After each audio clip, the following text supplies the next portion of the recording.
안녕하세요. 바이엠디TV의 김바이오 인사드리겠습니다. 오늘은 식물 호르몬과 피토케미컬에 대한 내용 첫 번째를 말씀드리려고 합니다.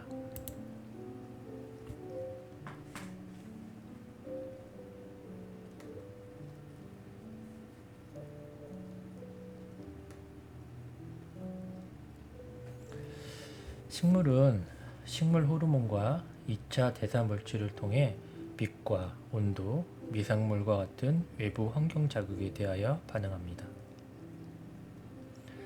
호르몬과 2차 대사 물질은 대사 물질에 포함되는데요. 대사 물질이란 물질 대사의 중간체와 생성물을 통틀어 말하며, 대사란 식물이 몸 밖으로부터 섭취한 영양 물질을 몸 안에서 분해, 합성하여 생명 활동에 쓰는 물질이나 에너지를 생성하고, 필요하지 않는 물질을 몸 밖으로 내보내는 작용을 말합니다. 대사 물질은 여러 가지 기능을 갖고 있는데요. 효소의 자극과 억제, 대사 물질 자체의 상호작용과 신호 전달, 그리고 식물의 연료 역할까지 다양한 역할을 맡고 있습니다. 식물 대사물질의 기능 중 미생물과의 상호작용과 신호 전달을 위한 기능 중심으로 이번 시간에 알아보겠습니다. 먼저 식물 호르몬입니다. 호르몬은 그리스어에서 자극이라는 뜻을 가진 호르마인에서 왔습니다. 호르몬은 표적기관의 생화학과 행동을 조절하기 위해 분비기관에서 분비되어 순환계를 통해 운반되는 신호 분자를 말합니다. 식물에서는 분비기관과 순환계도 따로 없기 때문에 식물 호르몬은 동물에서 온 개념입니다. 식물 호르몬과 피토호르몬, 식물 성장 물질이라고 불리고 있으며, 식물에서 합성되어 생장을 조절하는 신호 물질이라고 정의 내려지고 있습니다. 식물 호르몬은 극소량으로 생리적 반응을 일으킬 수 있습니다. 식물 호르몬은 세포에서 생합성되어 다른 조직으로 이동하는데, 수용체와 결합하면 신호 전달 체계에 따라 신호가 전달되어 반응을 일으킵니다. 호르몬은 또한 아미노산이나 당과 결합하여 활성이 없는 저장 형태로도 존재할 수 있으며, 호르몬은 세포들 사이로 이동할 수도 있고 소포 안에 격리될 수도 있습니다. 식물 호르몬은 식물의 신장을 조절하는 호르몬, 세포 분열을 촉진하는 호르몬, 식물을 성숙하게 하는 성숙 호르몬, 노화를 촉진하는 호르몬 등 여러 가지 기능을 가지고 있는데요. 사실 그 기능이 서로 비슷한 작용도 있고 분명하지도 않은 것도 있으며, 합성된 장소 이외의 곳에 운반되어 기능을 나타내는 것처럼 불확실한 경우가 많아서 이 구별은 그다지 엄밀한 것은 아닙니다. 식물 호르몬에는 옥신, 지베렐린, 사이토키닌, 에틸렌, 앱시스산, 브라시노스테로이드, 살리실산, 자스몬산 등의 정통적인 호르몬이 있는데, 최근에는 히스테민, 피토설포카인, 클라바타, 노툴린, 개화 호르몬과 같은 폴리펩티드성 식물 호르몬이 발견되어 주목을 끌고 있습니다.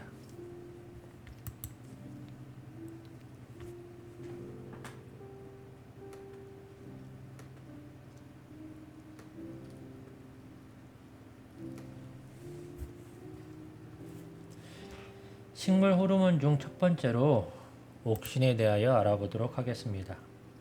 옥신은 그리스어로 증가하다라는 뜻을 가지고 있는데, 식물 호르몬에서 가장 먼저 알려졌고 뿌리와 가지, 기관의 형성, 줄기의 신장 등에 관여한다고 알려져 있습니다. 식물에서 발견된 천연 옥신에는 인돌 아세트산이 있고요. 옥신과 유사작용을 하는 유도체인 염화인돌 3아세트산, 2페닐 아세트산, 인돌 3부틸산이 있습니다. 인돌 아세트산은 줄기 끝의 분열 조직, 잎 열매에서 생산되고, 염화인돌 3아세트산은 콩과 식물의 어린 종자에서 발견됩니다. 이 페닐 아세트산은 꽃눈 형성을 촉진하고 인돌3 부틸산은 뿌리 신장에 관여합니다. 화학 합성 옥신에는 알파 나프탈렌 아세트산과 2, 4 디클로로 페녹시 아세트산이 있는데 대표적인 제초제로 사용되고 있습니다. 옥신의 합성은 아미노산인 트립토판으로부터 합성됩니다. 주된 합성 경로는 트립토판이 트립토판 아미노기 전달 효소에 의해서 인돌3 피브르산으로 전환되고 다시 인돌 피브르산 탈카복실화 요소에 의해서 인돌3 아세트 알데히드로 전환된 다음에 인돌3 아세트 알데히드 탈수소 효소에 의해서 인돌3 아세트산, 즉 옥신으로 전환되게 됩니다.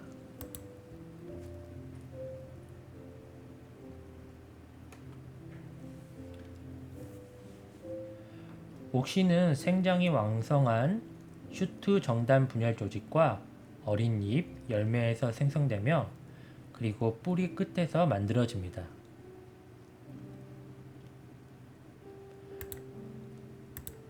옥신은 생성된 후 다른 곳으로 옮겨가서 그곳에서 작용을 하는 물질로 크게 체관을 통한 이동과 유관 속 조직 주변의 유세포를 통한 이동이 있습니다.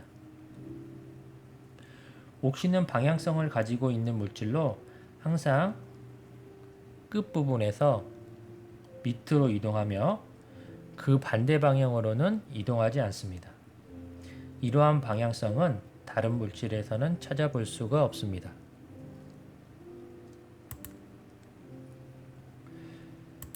유세포를 통한 옥신의 이동을 보면 옥신인 인돌 아세트산은 친수성을 띠기 때문에 지질로 구성된 세포막을 통과하기 위해서 막에 있는 수송체 단백질의 도움이 필요합니다. 수송체 단백질에는 옥신을 내보내는 옥신 방출 수송체 단백질과 세포 안으로 유입시키는 옥신 유입 수송체 단백질이 있습니다. 세포 내 위치를 보면 옥신 유입 수송체 단백질은 세포 위에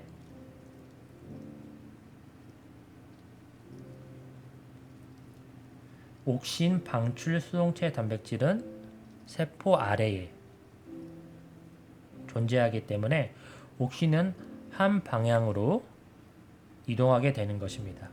이를 옥신의 극성 수송이라고도 합니다. 유세포 세포 간의 옥신의 이동 속도는 식물의 종류나 외적 조건에 따라 다르지만 세포 간 이동이기 때문에 대략 1시간에 1cm 정도로 매우 느립니다. 옥신의 극성 수송에는 에너지가 필요하며 체관을 통한 옥신 수송에는 에너지가 사용되지 않습니다. 옥신의 이러한 이동은 특징적인 반응을 생성합니다.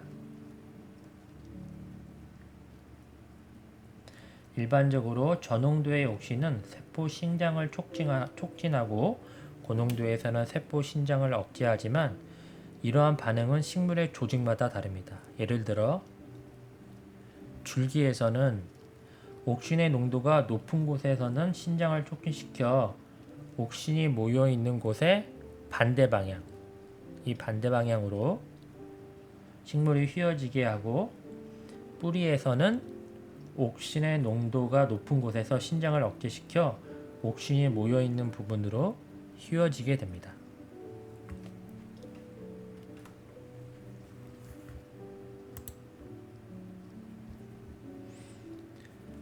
가장 잘 알려진 옥신의 작용은 세포 신장을 촉진하는 것인데요. 옥신이 세포벽을 산성화하여 신장을 촉진하게 됩니다. 옥신이 세포막에 있는 양성자 방출 단백질을 자극하여 양성자를 세포 안에서 세포벽 쪽으로 내보내게 됩니다. 양성자를 받은 세포병은 산성화가 되면 세포벽에 존재하는 화학 결합을 느슨하게 하는 단백질이 활성화되고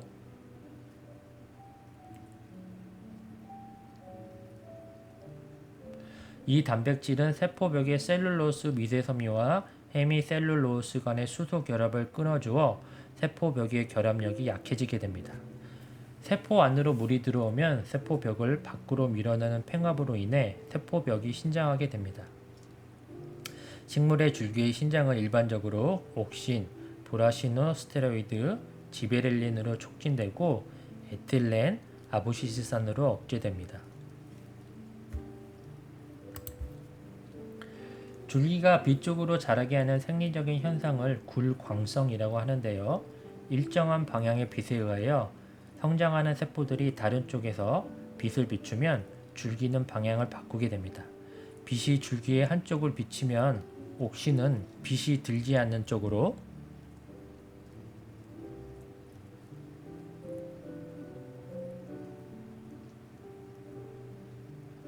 이동하여 빛이 들지 않는 쪽에 있는 세포들은 반대쪽에 있는 세포들보다 더 빠르게 신장하게 됩니다.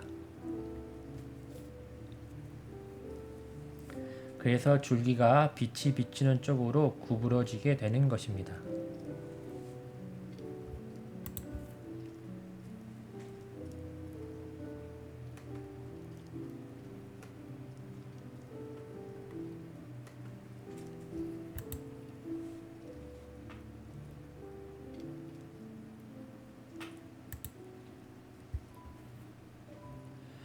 곁가지를 내는 것은 영양분의 흡수와 곡물의 생산량에 관계되기 때문에 매우 중요합니다.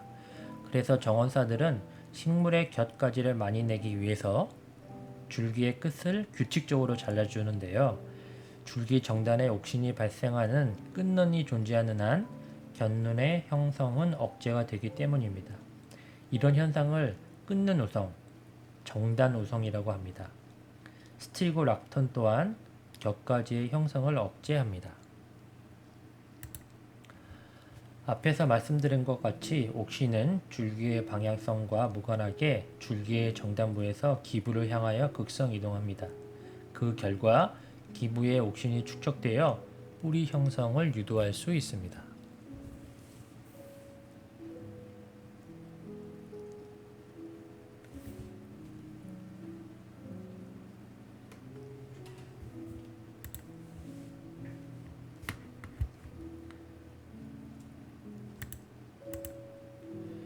상처를 입거나 낫 길이가 짧아지면 탈리를 조절하는 호르몬인 옥신과 에틸렌 생산이 변화가 됩니다. 그 결과 탈리대 안에서 분리층이 형성되게 됩니다. 분리층은 분열 조직 세포들로 구성되며 이 세포들의 세포벽은 얇아서 구조적으로 매우 약합니다. 즉 잎이나 열매는 분리층을 경계로 하여 식물체에서 떨어지게 되므로 분리층이 형성되지 않으면 탈리가 잘 일어나지 않습니다. 옥신은 이러한 분리층 형성을 억제하므로 가수원에서는 옥신을 살포하여 낙과를 방지하고 있습니다. 계절적 변화나 낮의 길이와 같은 외부 환경 요인은 세포 내부에 생화학적 신호를 발생시켜 노화를 억제하는 호르몬과 촉진하는 호르몬의 균형을 바꾸게 됩니다.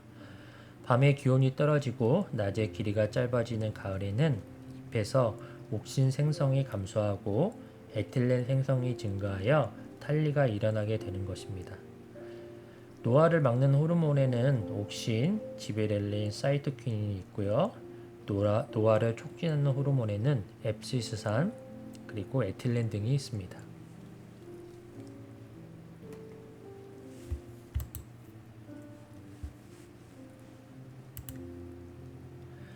분화와 관련된 호르몬인 사이토키닌은 식물체 내에서 분화를 촉진시키는데요.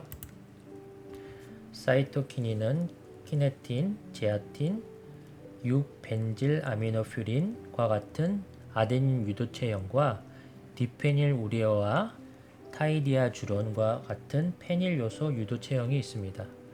사이토키닌은 합성 사이토키닌인 키네틴과 옥수수 배절에서 발견된 천연 사이토키닌인 제아틴 정도를 알아놓으시면 좋을 것 같습니다.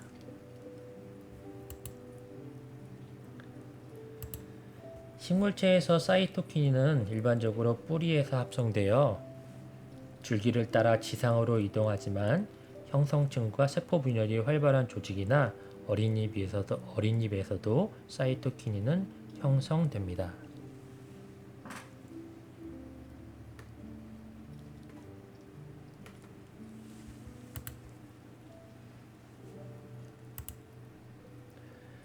식물 배양 가운데 조직 배양이라는 것이 있습니다.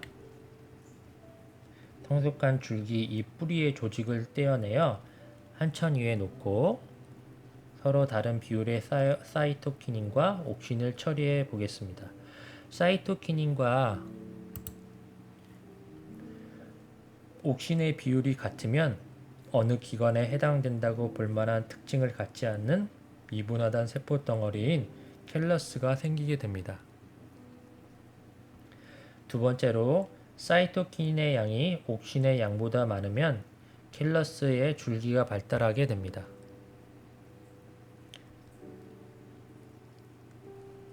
세 번째로 옥신의 양이 사이토키닌 양보다 많으면 켈러스에서 뿌리가 발달하게 됩니다. 이런 조직 배양의 실험을 통해 사이토키닌은 지상부 정단 분열 조직의 분열을 유도하고 옥신은 뿌리 정단 분열 조직의 분열을 유도함을 알 수가 있습니다.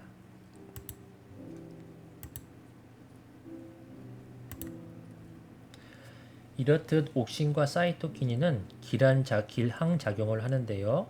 부위별 옥신과 사이토키닌의 상호작용을 보면 뿌리 정단 분열 조직에서는 옥신은 시원세포 운명 유지의 역할을 하고 사이토키닌은 세포 분화 촉진을 합니다. 줄기 정단 분열 조직에서는 옥신은 측면 기관 형성을 촉진을 하고 사이토키닌은 시원세포 운명을 촉진합니다. 슈트에서는 옥신은 가지 형성을 억제하며 사이토키닌은 가지 형성을 촉진하고요. 뿌리에서는 옥신은 겉뿌리 형성을 촉진하고 사이토킨은 겉뿌리 형성을 억제하게 됩니다.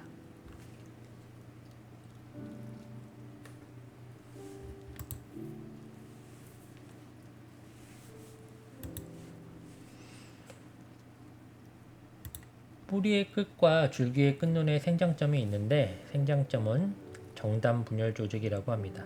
위치에 따라 뿌리 정단 분열 조직과 슈트 정단 분열 조직이 있는데요.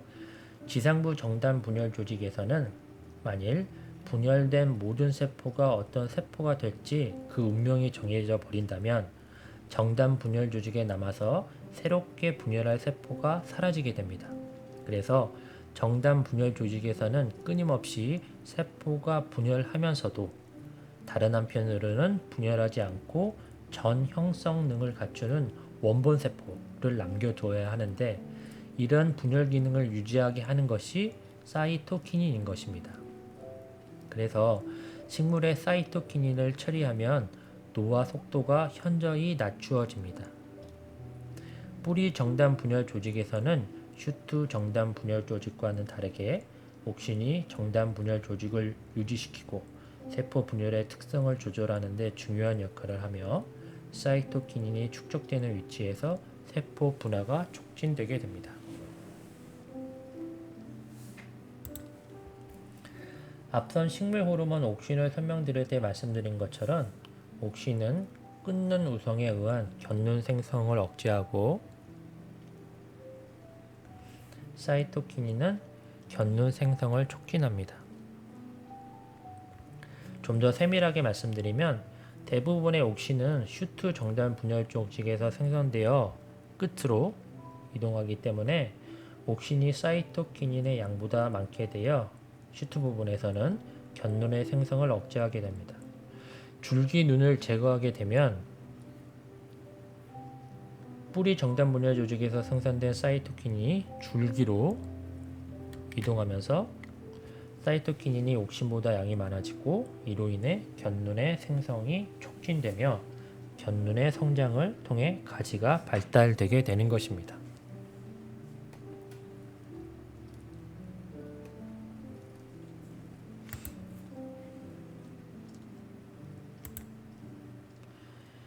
곁뿌리의 형성은 옥신으로 촉진되고 사이토키닌으로 억제됩니다. 치목은 어미나무에 붙은 가지에 상처를 낸 다음 그 가지를 땅에 묻어 뿌리를 내리게 하는 것인데, 치목의 뿌리가 내리게 하는 호르몬이 옥신입니다. 사이토키닌의 또 다른 기능으로 잎의 노화를 지연시키는 것입니다. 이는 사이토키닌이 주변으로부터 영양분을 모아 들이는 능력이 있어 생기는 기능인데요. 어린 잎은 성숙된 잎보다 사이토키닌의 함량이 더 많아서 성숙한 잎에서 영양분을 가져올 수가 있습니다. 또한 사이토키닌은 엽록소 합성을 촉진하는데요. 겉씨 식물을 암흑에서 발화시킬 때 사이토키닌 처리를 해주면 엽록체가 발달하고 엽록소의 합성이 촉진됩니다. 사이토키닌은 기공을 열리게 하는 작용도 합니다.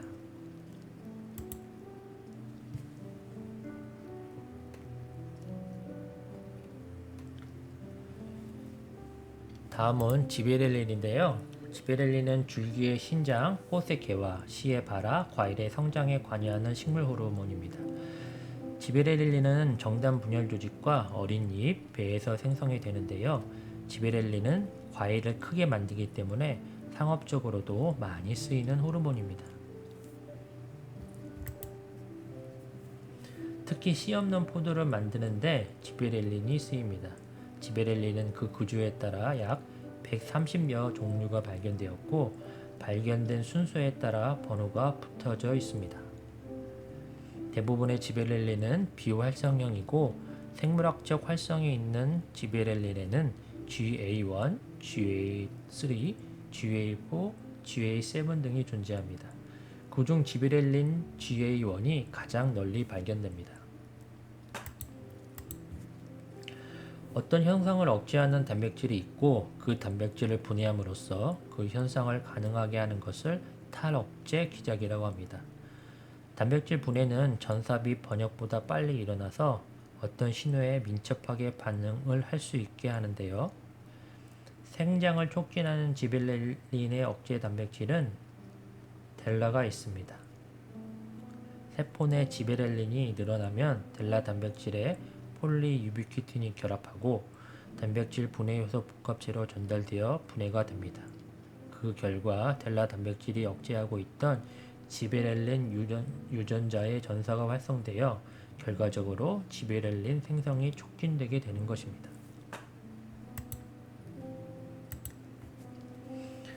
추위에 발화하면 추위에 의해 새싹이 죽어 안되는 것처럼 지베렐린에 의해 발화가 촉진되는 것만큼 완벽한 조건이 갖추어질 때까지 발화를 억제하는 것도 중요합니다.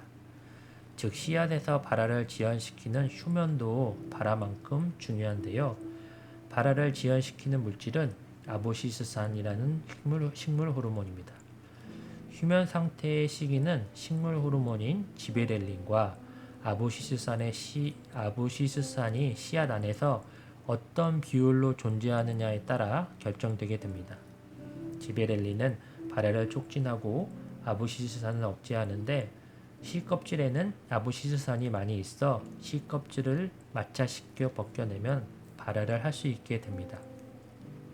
씨 껍질에 균열이 생겨 물이 침투하면 휴면 상태가 깨지게 되어 아보시스산의 양이 줄어들고, 씨는 아보시스산에 대한 반응성이 감소하고 지베렐린에 대한 반응성은 높아지게 되어 발화가 유도되게 되는 것입니다.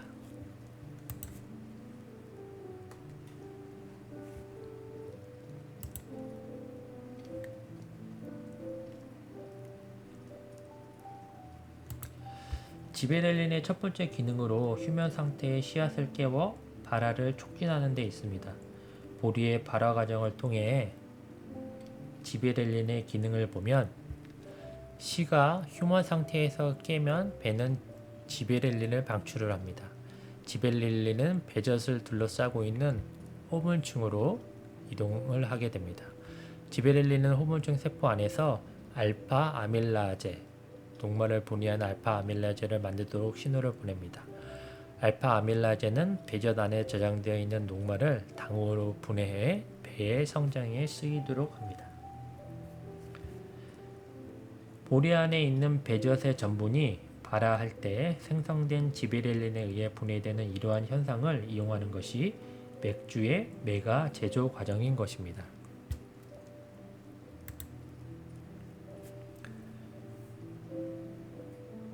다음으로 지베렐린 기능 중 줄기의 강화가 있는데요. 섬유세포는 길고 가늘며 흔히 유관 속 조직과 함께 하나의 가닥 또는 다발로 생기는데요. 이 세포들은 유조직 또는 유관 속 형성층으로부터 분화되며 길이도 다양합니다. 섬유세포는 마디가 자랄 때 신장하며 두꺼운 2차 세포벽에 쌓이는데 섬유세포는 후각세포보다 강하여 식물을 지탱해주는 역할을 합니다. 섬유세포가 발달한 목화, 모씨, 아마, 황마, 삼, 대마 등을 통해 옷감용 섬유를 생산하게 됩니다. 섬유세포는 지베렐린의 영향을 받아 분화됩니다.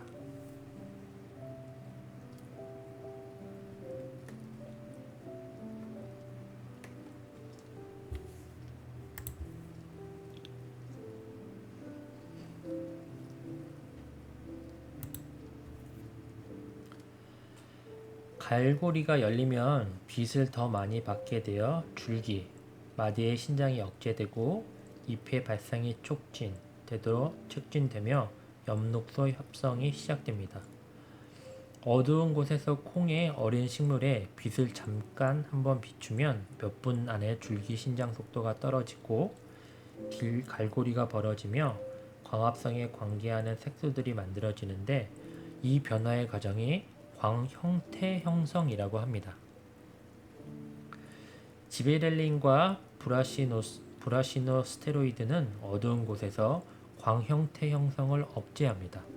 지베렐린은 광형태 형성을 억제하지만 한편으로는 빛이 없을 때 하배축의 신장을 촉진하여 땅속에 있는 어린 식물이 빛을 찾으려고 길어지게 하는데 관여하고 있습니다. 지베렐린의 작용 중 가장 특징적인 것은 줄기의 신장을 촉진시키는 것입니다. 옥신도 줄기의 신장을 촉진시키지만 지베렐린과 옥신의 작용을 비교하면 옥신은 식물 전체에 주어도 효과가 미비한 데 비해 지베렐린은 식물 전체에 대해서 두드러진 효과를 나타냅니다. 한편 줄기를 식물체에서 잘라내어 옥신을 주면 신장이 촉진되는데 지베렐린은 잘라낸 부분에 대해서는 거의 효과를 나타내지 않습니다. 이렇게 옥신과 지베렐린은 식물의 신장을 촉진시키지만 서로 다른 방식으로 신장을 촉진합니다. 지베렐린은 꽃의 개화를 촉진한다고 알려져 있습니다. 다만 종마다 다른 반응을 보이는데요. 2년생인 근대의 개화는 지베렐린의 영향을 받고 다년생인 사과는 지베렐린의 개화에 영향을 받지 않습니다. 1년생인 장애식물은 일조 시간이 12시간 이상 되어야만 꽃이 피지만 지베렐린을 주게 되면 단일 조건에서도 꽃이 핍니다.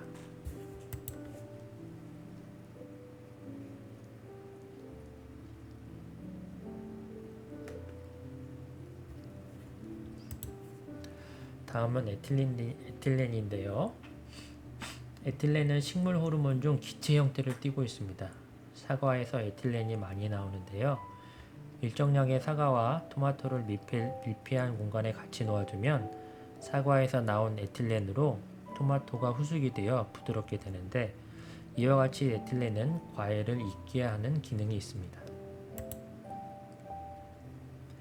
에틸렌은 식물의 잎, 줄기, 뿌리, 꽃, 열매, 종자 등 여러 조직에서 만들어지는데요. 특히 식물의 상처나 병원균의 공격, 산소의 부족, 가뭄, 냉해 등의 환경 스트레스에 의하여 에틸렌 합성이 촉진되기도 합니다. 예를 들어 식물에 계속해서 물을 많이 주면 뿌리는 지나친 물의 양에 스트레스를 받아 에틸렌을 생성해서 식물의 밑부분에 있는 잎들이 떨어져 나가고 꼭대기에 있는 잎들만 남게 됩니다.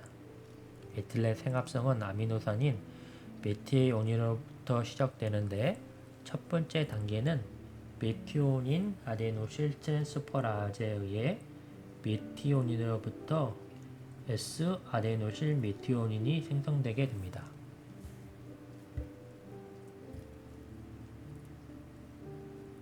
이후 S-아데노실 메티오닌은 1-아미노시클로프로판 1-카르복실산 합성 요소에 의해 ACC로 바뀌는데 이 효소의 활성이 에틸렌 생성 속도를 결정하게 됩니다. 마지막 단계에서 ACC 산화요소가 작용하여 ACC로부터 에틸렌을 합성하게 됩니다. ACC 합성은 고농도의 옥신과 사이토키닌에 의해 증가합니다. 에틸렌 수용체의 기능이 저하되면 식물은 지속적인 에틸렌 반응성을 나타내는 반면에 에틸렌과의 결합을 가지는 에틸렌 수용체를 갖는 식물은 에틸렌을 처리해도 에틸렌 반응성이 나타나지 않습니다.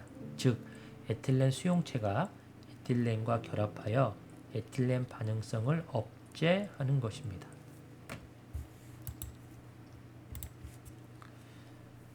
실험실에서 많이 사용되는 애기장대에서 에틸렌 수용체는 ETR1 단백질입니다.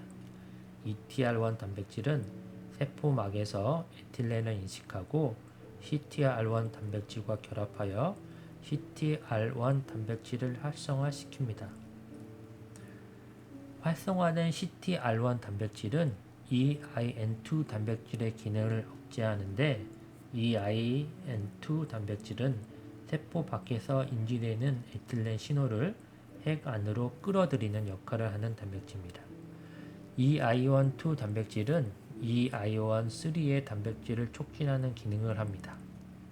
이 EION3 단백질이 에틸렌 반응성 유전자들을 조절하는 전사 조절 인자로서의 역할을 합니다. 정리해서 말씀드리면 식물의 에틸렌이 많아지면 에틸렌 수용체인 ETR1 단백질이 에틸렌을 활성시키는 EIN3 단백질을 억제하여 에틸렌 호르몬의 양을 조절하는 것입니다.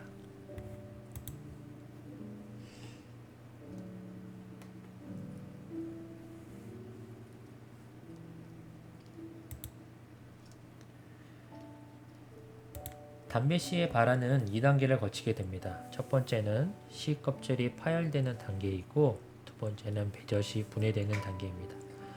담배씨가 오랫동안 후숙을 하거나 또는 씨 껍질이 파열되어 침윤이 되면 휴면 상태가 깨지는데 이때 피토크롬이 지베렐린 생합선을 촉진함으로써 발화하게 됩니다.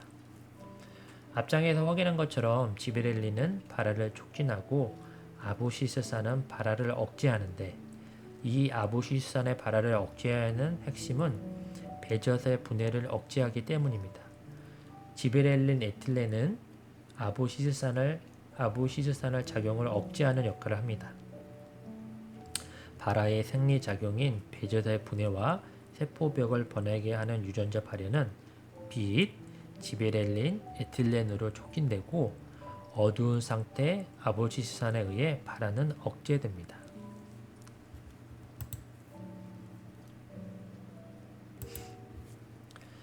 빛을 주지 않고 키운 식물에 에틸렌을 처리하면 세 가지 특징적인 현상을 볼 수 있는데요.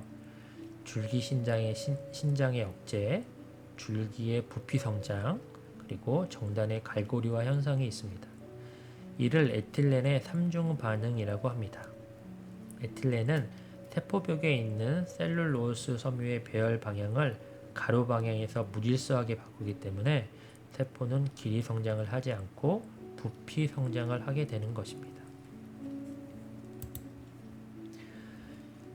잎의 상평 생장이란 식물의 뿌리가 물에 잠길 때 더 많은 물을 흡수하기 위해 잎의 위쪽 세포들이 아래쪽보다 더 많이 생장한 결과로 잎이 아래로 처지는 현상을 말합니다. 일시적으로 뿌리가 물에 침수될 경우 토양 내 산소 부족으로 뿌리가 호흡을 하지 못하므로 생장을 멈추게 됩니다. 이 경우 뿌리에서 식용 호르몬 에틸렌의 정규체인 식물 호르몬 에틸렌의 정규체인 ACC가 합성되어 물건을 따라 잎으로 운반되고 그 후 에틸렌으로 전환되어 잎의 상평 생장을 유도하게 됩니다. 이 과정을 거침으로써 식물의 잎이 상평 생장에 의해 아래로 처지게 되면 바람에 의한 증상이 활발하게 되어 더 많은 양의 물을 뿌리로부터 흡수하게 되고 뿌리 주변의 수분을 제거함으로써 식물이 뿌리의 호흡에 필요한 산소를 토양으로부터 얻게 되는 것입니다.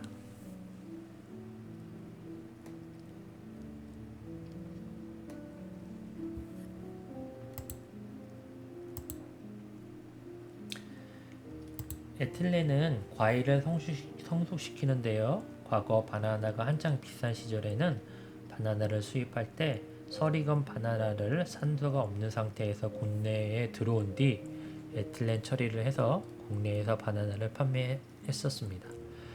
과일은 익을 때 에틸렌에 의해서 여러 단계에 걸쳐 변화됩니다.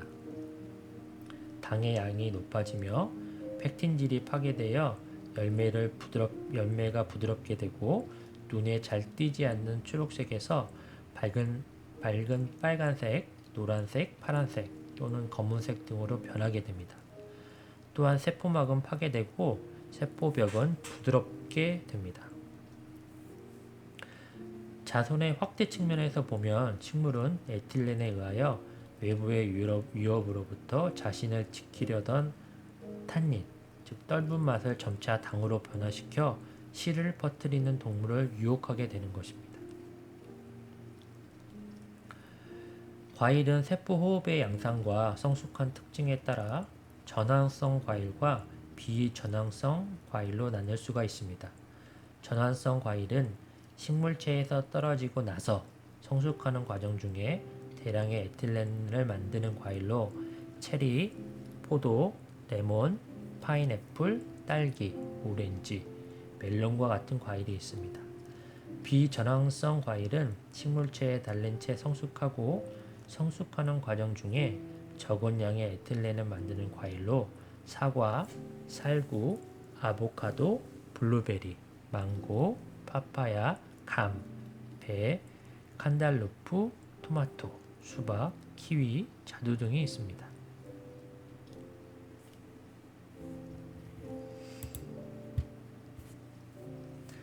많은 농부들이 저장성을 높이기 위해 에틸렌의 영향을 최소화하려고 하고 있습니다. 이를 위해서는 수확한 과일을 이산화탄소 농도가 높은 또는 산소 농도가 낮은 방에 넣어 과일의 세포 호흡을 제한합니다. 또는 화학 물질을 이용하여 공기 중에 있는 에틸렌을 흡수하거나 제거하든지 아니면 에틸렌 활성을 억제하는 약품을 쓰기도 합니다. 에틸렌은 파인애플과 식물의 개화를 촉진하기 때문에 일부러 에틸렌 처리를 하는 농가들도 있습니다.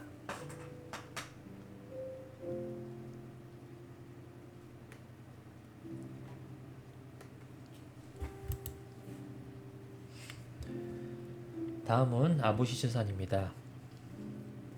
아부시스산의 이름은 잎, 과일 또는 다른 식물 조직의 탈리에서 유래되었습니다.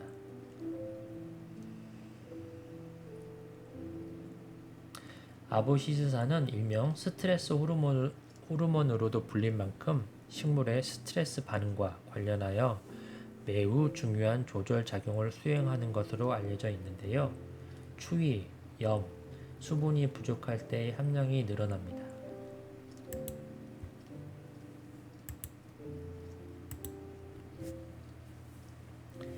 특히 가뭄과 같이 수분 부족에는 그 함량이 40배까지 늘어나는데 아부시스산이 기공을 닫히게 함으로써 수분의 손실을 막는 것입니다.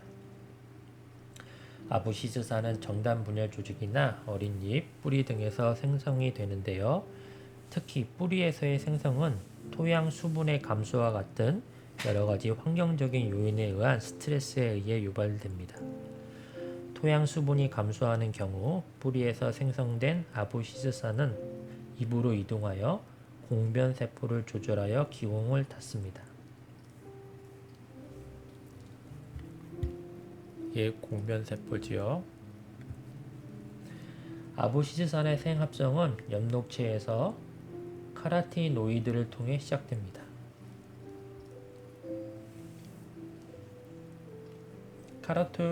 카라티노이드인 제아크산틴은 비올라크산틴을 거쳐 엽록체에서 크산톡신으로 변화되고 이후 세포질로 이동된 크산톡신은 앱시스 알데히드를 거쳐 최종적으로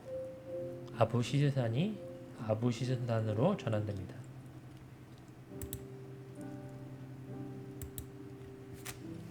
아부시스산이 식물에서 어떻게 작용되는지 기공세포를 통해 알아보겠습니다. 기공의 공변세포는 물이 빠지면 두 공변세포가 모이면서 기공이 좁아지고 물이 들어오면 벌려져 기공이 확대되게 됩니다.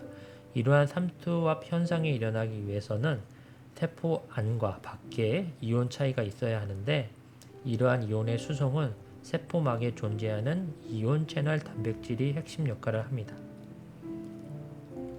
아부시스산의 작용 기적을 이해하기 위해서는 탈인산화를 이해해야 합니다.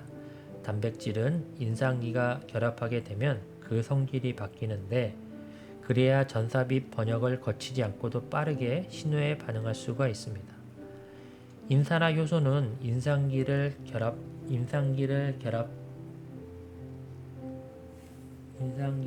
결합하는 역할을 하고 탈인산화 효소는 반대로 단백질에 결합된 인산기를 떼어내는 역할을 합니다. 탈인산화는 탈인산화 효소에 의하여 인산기가 떼어내는 기작입니다.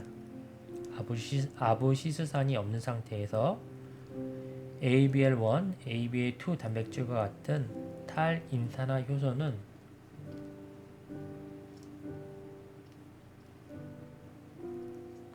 인산화 효소인 SNRK2 단백질과 결합하여 인산화 효소 활성을 억제합니다.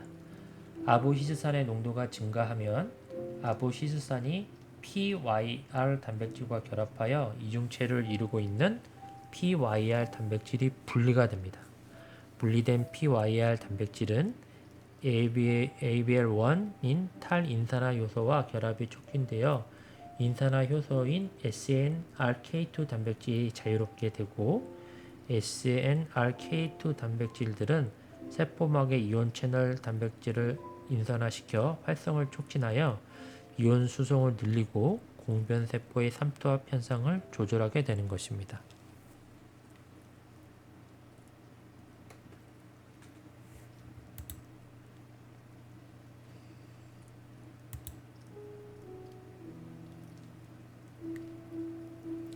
식물이 스트레스를 받으면 공변세포에서 아부시스산이 쌓이게 되고 아부시스산은 칼슘의 세포 내 유입을 촉진시키고 수소이온을 유출시킵니다.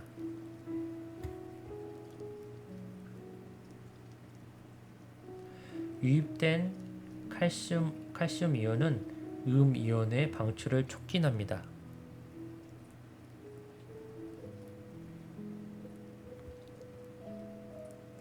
이온과 수소이온의 유출로 세포막의 정전기 상태가 변하면서 칼륨이 세포 밖으로 나갑니다. 이로 인해 공변세포에서 물이 빠지고 기공이 닫히게 됩니다. 식물 호르몬 아부시스산은 수소이온의 방출과 칼륨이온의 유입을 막아 기공이 열리는 것을 억제하는데 아부시스산은 건조할 때 많이 생성되어 기공을 닫아 수분의 손실을 막습니다.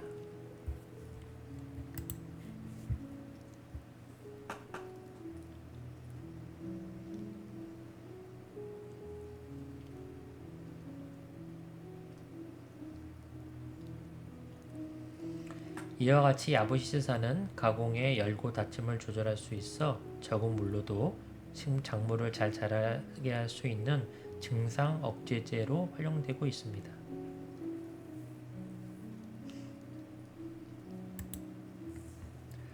앞선 지베렐린에서 말씀드린 것 같이 씨앗은 완벽한 조건이 갖추어질 때까지 발화를 억제하는 휴면이 매우 중요합니다.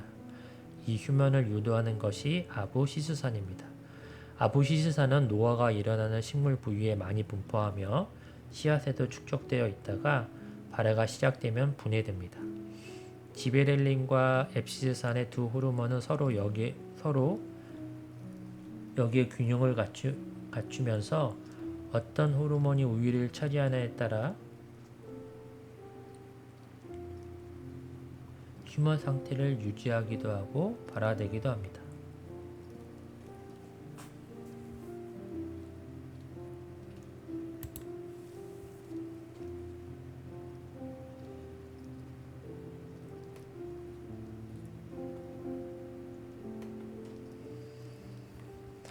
다음은 브라시노 스테로이드 호르몬에 대해서 말씀드리겠습니다.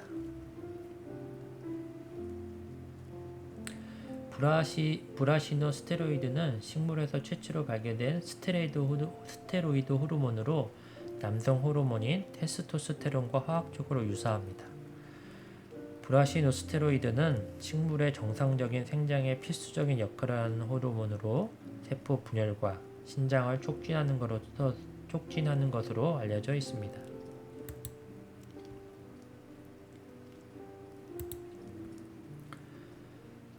브라시노 스테로이드는 소포체에서 합성됩니다. 동물에서 스테로이드 호르몬은 세포질에 있는 수용체와 결합하여 핵으로 이동한 뒤 전사 조절 인자로 작용하는 것으로 알려져 있지만 식물의 스테로이드 호르몬인 브라시노 스테로이드는 세포질 막에 존재하는 수용체에 의해 인식됩니다.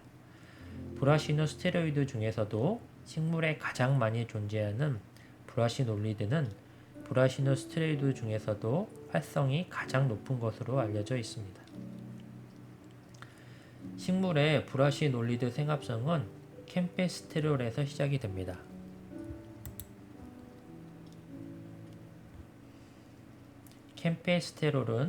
캠페스테롤로부터 브라시놀리드의 합성 전구체인 케스테스테론이 생성되고 이 케스테스테론이 이후 브라시놀리드로 변환되게 됩니다. 캠퍼스테롤에서 케스테스테론이 생성되는 과정에는 크게 4가지 경로가 가능한 것으로 알려져 있으며 케스테스테론이 브라시놀리드로 전환되는 데는 CYP-BSA2 효소가 관여하는 것으로 알려져 있습니다.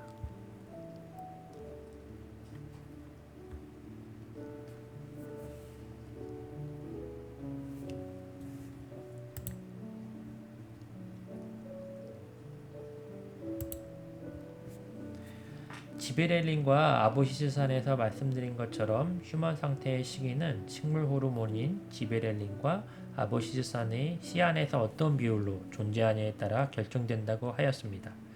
지베렐린은 발화를 촉진하고 아부시스산은 발화를 억제하는데요.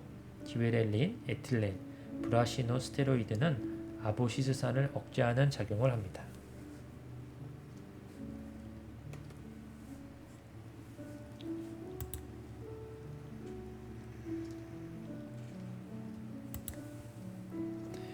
대표적인 브라시노스 스테로이드의 기능은 세포의 성장과 같이 신장을 촉진하는 것입니다. 세포의 성장과 길이 신장을 촉진하는 것입니다. 그래서 브라시노 스테로이드와 관련된 유전자가 돌연변이를 일으키면 식물이 모두 난쟁이 표현형을 가지게 됩니다. 일반적으로 식물의 줄기 선장을 촉진하는 식물 호르몬에는 옥신, 브라시노 스테로이드, 지베렐린이 있고 식물의 줄기 성장을 억제하는 식물 호르몬에는 에틸렌, 아부시스산이 있습니다.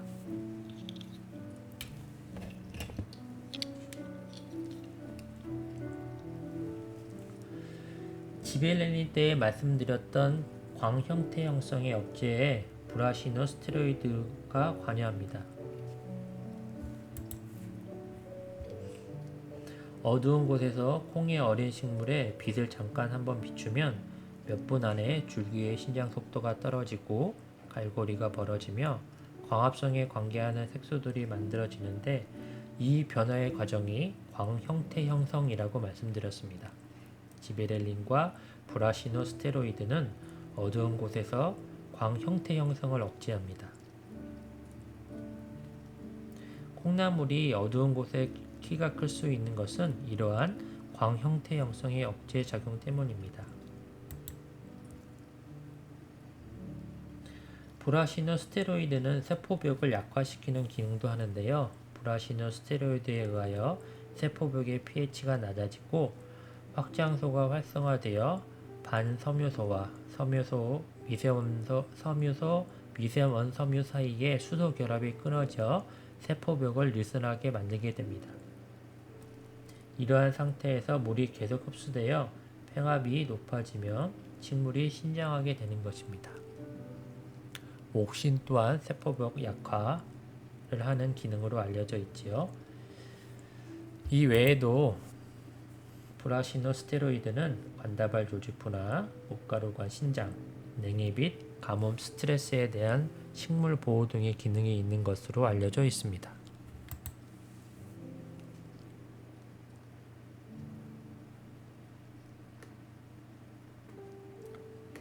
다음으로 자스몬산이 있습니다. 자스몬산은 식물의 성장과 발달을 광범위하게 조절한다고 알려져 있습니다. 자스몬산은 자스민의 향유 안에 있는 메틸 자스몬산을 분리해서 처음 발견되었는데요. 메틸화된 메틸 자스몬산은 방향성 유기물질로 방출되어 상호 위험에 대한 경고를 위한 식물 간의 소통 수단으로 사용되는 것으로 알려져 있습니다. 식물에서 발견되는 자스몬산의 형태는 자스몬산과 메틸 자스몬산 형태인데요. 메틸 자스몬산은 아이소류신이라는 아미노산과 결합한 형태로 생리적 작용을 조절하는 것으로 알려져 있습니다. 자스몬산의 합성은 색소체와 포옥시좀에서 일어납니다. 자스몬산은 리놀렌산에서부터 합성이 되는데요. 색소체 막에서 지방 분해 효소에 의해 알파 리놀렌산이 발생하고 세 단계의 효소 반응을 거쳐 옥소파이토디엔산이 만들어집니다.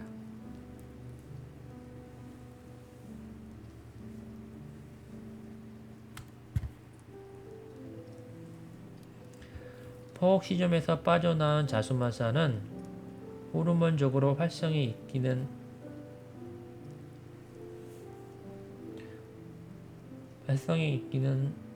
하나 병충해 저항성을 위한 신호 전달을 위해서는 아미노산과 결합한 자스모닐 이소루이신 형태로 전환되는 것이 중요합니다.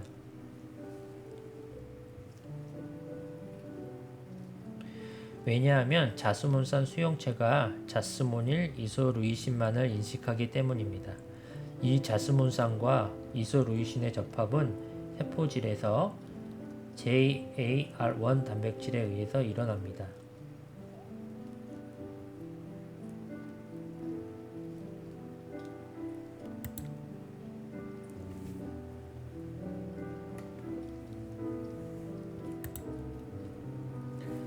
자스몬산은 식물의 성장 저해제로서의 기능이 처음 알려졌는데요.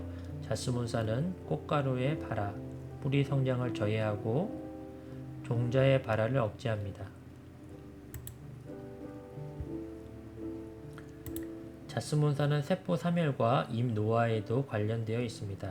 자스몬산은 노화와 관련된 많은 인산화효소의 전사인자와 상호작용을 하며 활성산소를 축적함으로써 미토콘드리아의 사멸을 유도할 수가 있습니다. 자스몬산은 환경 스트레스 반응에도 관여하는 것으로 알려져 있는데요. 메틸 자스몬산을 식물에 뿌려주거나 공급해 줬을 때 다양한 환경 스트레스의 저항성을 보입니다. 식용곤충이나 병영군의 침입이 발생하면 자스몬산의 함량이 증가되고 식물은 방어 단백질을 생성하게 됩니다. 이 방어 단백질은 천적 곤충이나 초식 동물의 소화를 방해해 해당 식물을 다음부터 먹지 않도록 유도합니다.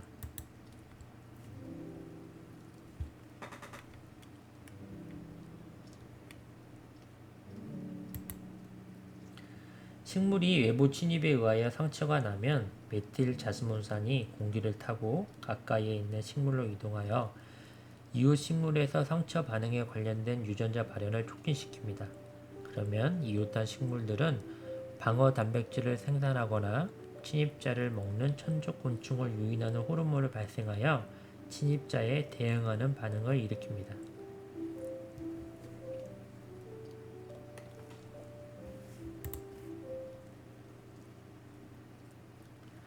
다음은 살리실산인데요. 살리실산은 버드나무 껍질에서 추출이 되는데 레바논이나 시리아 등지에서는 이 껍질에서 추출된 가루를 통증과 발열을 감소하는 용도로 사용했습니다. 하지만 살리실산은 위장장애나 소화불량 등 부작용이 심해 바이엘산은 살리실산이 변형된 아세틸 살리실산으로 만들어 더욱 안전한 아스피린을 개발했습니다. 아스피린은 해열 진통제 역할뿐만 아니라 혈전을 예방하는 작용도 하여 심장마비 환자들도 사용 중인 살리시산 유도체입니다.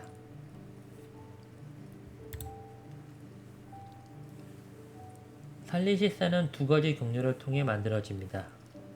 살리시산의 합성은 코리스믹산에서 이소코리스메이트 경로로 만들어지거나 코리스믹산이 페닐알라닌을 거쳐 페닐알라닌 아모니아 리아제 경로로 합성되어집니다.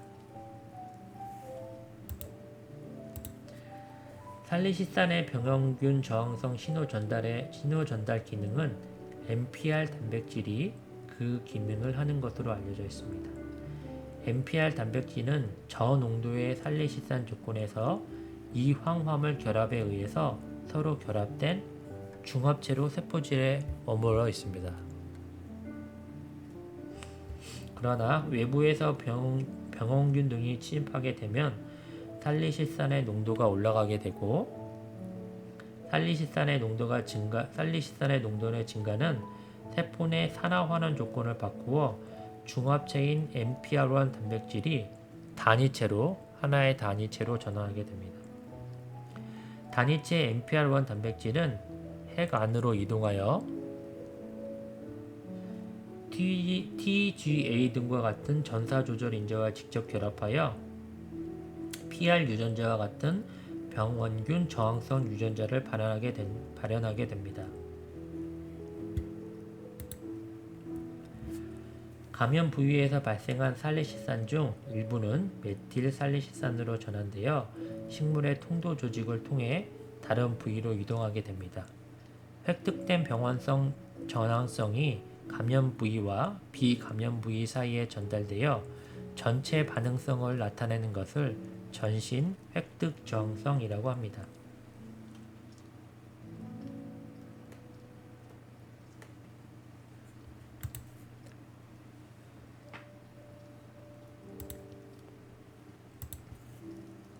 앞선 살리시산의 신호 전달 과정에서 말씀드린 것처럼 살리시산은 식물의 병 저항성을 유도합니다. 담배 품종 중 병 저항성 유전자를 가진 삼선이라는 품종이 있는데요. 삼선 아랫잎에 담배 모자이크 바이러스를 접종한 후 얼마 후에 삼선의 윗잎에 담배 모자이크 바이러스를 재접종하면 윗잎에 발생하는 과민 반응이 아랫잎이 접종되지 않은 삼선보다 적게 나타납니다. 과민 반응은 식물세포 스스로가 자살을 통하여 감염된 부위를 사멸시키는 것으로 이런 극단적인 방법을 통하여 감염된 병영균이 이웃한 세포나 식물 전체로 전염되지 않도록 하는 것입니다. 담배 모자이크 바이러스 실험에서 살리시산이 체관을 통해 윗잎으로 이동하여 획득 저항성을 일으키고 병원균 저항성 단백질이 생산되어 과민 반응이 줄어들게 된 것입니다. 거치 식물에서 발생되는 열은 수분, 수정 등의 생식 과정에서 중요한 작용을 합니다. 꽃 부분의 온도가 올라가면 방향 화합물이 휘발과 확산을 촉진하게 되는데요. 꽃에서 열이 발생되면 향기를 더욱 효과적으로 확산시킬 수가 있고, 이에 따라 수분을 일으키는 곤충들을 더 많이 유인할 수 있게 됩니다. 열을 발생하는 식물에는 시아노화물 무반응 또는 저항 경로가 있어 ATP를 생산하기보다는 열의 형태로 방출하게 됩니다. 이 열 발생을 유도하는 화학물질이 살리실산으로 밝혀졌습니다.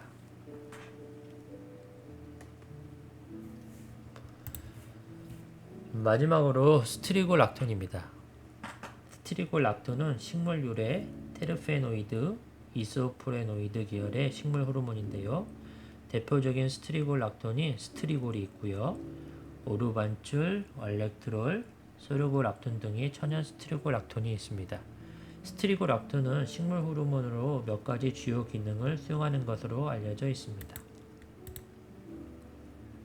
첫 번째는 격과리 생장 억제 및 겉뿌리 생장 촉진이 있습니다. 스트리고락톤은 전반적으로 줄기 생장에 비해 뿌리 생장을 촉진하는 것으로 알려져 있습니다. 스트리고락톤은 인산을 비롯한 토양 영양소의 결핍이 생길 때 그 양이 식물에서 증가되는데요. 이로 인해 겉뿌리의 발달이 촉진되고 식물 뿌리의 흡수 표면적이 증가하여 영양소 흡수를 증가시킬 수 있기 때문입니다. 식물의 뿌리 주변에는 많은 미생물, 즉 근균이 살고 있는데요. 근균은 식물이 직접 생산할 수 없는 질소 등과 같은 무기질 양분을 제공해주고, 식물은 뿌리를 통해 유기산, 아미노산과 같은 양분을 근균에게 공급하는 공생적 상호작용을 하고 있습니다. 스트리고락톤은 더 많은 근균을 뿌리로 접근하도록 유도하는 호르몬으로 알려져 있습니다. 오늘 강의 내용은 여기까지이고요. 긴 시간 고생하셨습니다. 다음에는 피토케미컬에 대하여 말씀드리도록 하겠습니다. 좋아요, 구독 꼭 부탁드릴게요.